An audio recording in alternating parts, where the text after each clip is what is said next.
महाराज जी, मैं एक ज्योतिष हूँ और चेहरा देखकर भी लोगों का भविष्य बताता हूँ महाराज जी। पर जब किसी का भविष्य फल उनकी आशा के अनुरूप नहीं होता, नकारात्मक होता है, तो मुझे उन्हें सच्चाई बताने में झिझक सी होती है, कहीं मेरे उत्तर सुनकर वो मायूस ना हो जाए। तो महाराज जी, इस स्थिति में मेरे को क्या करना चाहिए महाराज जी? वैसे हमें ऐसा लगता है अपने भविष्य की जानकारी नहीं करनी चाहिए। आपका कार्य है इसलिए आप करेंगे, आपके पास लोग आएंगे, लेकिन हमसे प्रश्न किया है तो हम इसलिए कहते हैं कि भविष्य को सुधारने के लिए हम प्रयास आज नाम जप करें, सत्शास्त्रों का स्वाध्याय करें, तीर्थयाटन करें, दान पुण्य करें, दूसरों का उपकार करें, तो हमारा भविष्य अच्छा होगा, अपने आप अच्छा होगा। जब हम भगवान का नाम जप करेंगे, जैसे हमारे भविष्य में बुरी बातें आनी है वो हमारे पूर्व पाप कर्म के अनुसार, जो हमारे भाग्य में लिखा है उसी के अनुसार आती है। तो हम अपने भाग्य को बदलने के लिए मनुष्य शरीर प्राप्त किया है, ना कि अपने भाग्य में जो लिखा है वही भोगते रहे। हमें भाग्य बदलना है, हम मनुष्य हैं, हम भगवान के अंश हैं। तो अब हम हाथ या मस्तक की रेखा से हमें कोई बताए कि कल आपके ऊपर भारी विपत्ति आने वाली है, तो परेशान हो जाएगा। जो पे कृष्ण चरण मन अर्पित तो करिहे का नवग्रह रंग, ये ग्रह, ये नक्षत्र, तो हमें भगवान का भजन करना चाहिए, अच्छे आचरण करने चाहिए, भविष्य जानने की कोशिश नहीं करना चाहिए। माना आपको ज्योतिष का ज्ञान है तो आप भविष्य भाग्य देखकर बता सकते हैं, लेकिन कुछ लोग ऐसे होते हैं जिनको कुछ ज्ञान नहीं होता है और लोगों को संकट में डाल देते हैं। उनके दिमाग में वैसे ही डिप्रेशन हो रहा है, लोगों को और डिप्रेशन में डाल देते हैं कि तुम्हारे ऊपर तो ये चढ़ा है, वैसा होगा वैसा होगा। वो आदमी पर इतना तक गलत शिक्षा दे देते हैं। ऐसे भी उपदेशक होते हैं जिनको ज्ञान नहीं है। ऐसा ऐसा कैसे हो सकता है?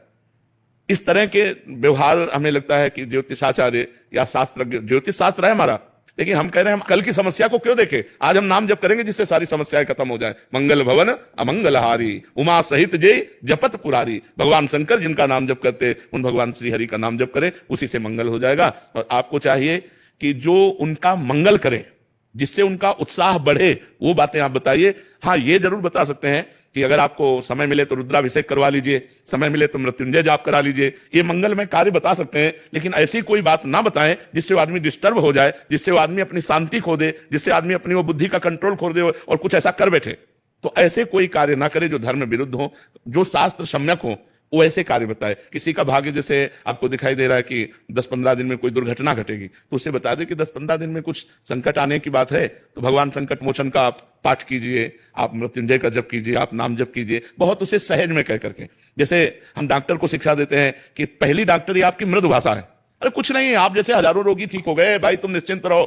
वो एक आदमी रिलैक्स हुआ, क्योंकि दवा तो बाद में काम करेगी, आप पर विश्वास पहले होना चाहिए। तो ऐसे ही आप उसको रिलैक्स वाली बात तो बता दीजिए, और जिसमें डिस्टर्ब होना है उसको छुपाकर उसका उपाय बता दीजिए कि हो सके तो आप ऐसा कर लीजिए, हो सके तो आप, जो आपको जानकारी है। तो मुझे लगता है कि हम समाज को डिस्टर्ब ना करें, क्योंकि ऐसे जैसे मतलब आप मुस्कुरा रहे हो, अभी कहीं आप इनका भाग्य अभी बता दें कि परसों घटना घटेगी, पता नहीं घटना घटेगी कि नहीं घटेगी, लेकिन तुम आज से आज से कहला, आज से घटना में एक आए थे, कह रहे वो पंडित जी ने बता दिया कि मतलब ये मेरे बेटे की अल्प आयु है, कह रहे तब से मेरा इतना हो गई हूँ डिस्टर्ब। महाराज जी, जाना तो है ही है, बिल्कुल। इनको भी जाना है, उनको भी जाना है, सबको जाना है, बट पहले भविष्य देख के, या मतलब वो बहुत ज्यादा नकारात्मक विचार महाराज जी मन में भर जाते हैं। महाराज जी, इन बातों से हमें लगता है बचना चाहिए, इन बातों से बचना चाहिए। भगवान का भजन करो, धर्म से चलो, कोई तुम्हारा बाल बांका नहीं कर सकता, हर विपत्ति को ताल ठोक के निकल आ जाए। बट ऐसा लगता है महाराज जी कि वो बता देंगे तो हम अपने भविष्य को सुधार देंगे। क्या सुधार लेंगे? भाग्य का परिवर्तन वशिष्ठ जैसे महापुरुष, वशिष्ठ जैसे महापुरुष भरत जी से कह रहे, सुनो भरत भावी प्रबल, बिलख कहो मुनिनाथ, हानि लाभ जीवन मरण जस अपजस विधिहात। खूब सीता जी की पत्रिका, जन्म पत्रिका मिलाई थी राम जी से सतानंद जी ने, और इधर वशिष्ठ जी ने। कहीं योग नहीं था कि 14 वर्ष का वनवास होगा, लेकिन होना था, हो गया। जो होना, इतने बड़े बड़े महापुरुषों के बीच में जो होना है उसे होना ही है। महाराज ये भी नहीं रोक सकते। जन्म जन्म से हम भटकते आ रहे हैं, मनुष्य देह पाया है, अब की बार हमें ब्रह्म प्राप्ति होनी चाहिए, भगवत प्राप्ति होनी चाहिए। हमारी बात को समझो, हम मतलब उपहास नहीं करें, हमारी बात को समझो, और हम किसी भी आदमी को डिस्टर्ब करने का कार्य ना करें।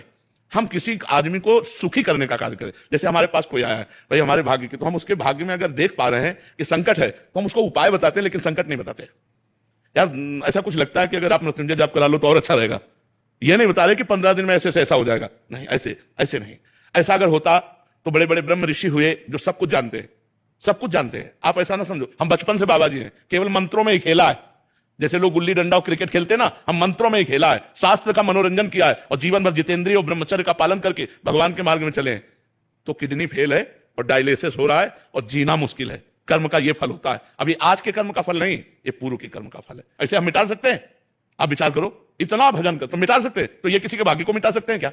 भाग्य को मिटाने की ताकत किसी को नहीं है। जो कुछ लिखा है वो होके रहेगा, हो ही सोई जो राम रचि राखा को करी तर्क बढ़ा। तो अस कई जपन लगे हरिनामा, भगवान का नाम जप करो, इसी में मस्ती है।